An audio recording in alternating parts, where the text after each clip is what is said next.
Hey everybody, good afternoon, Caddy Girl Garage. So I kind of hope I wasn't making this video, but I am.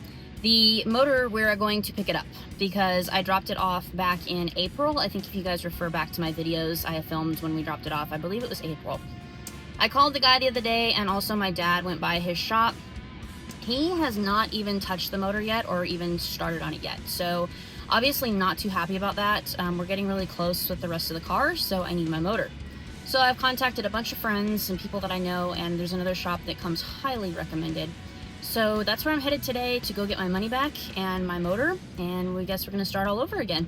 So their turnaround time, they're saying right now, is about a month, and I've heard from a lot of people that they actually keep their word about that.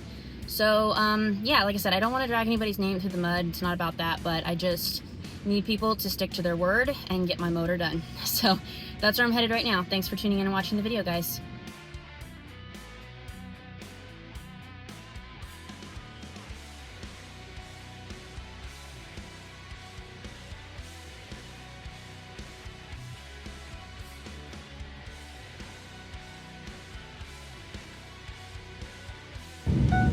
Alright guys, so that's it. We've got all of it. Hopefully better luck next time. Thanks for tuning in. Have a blessed day.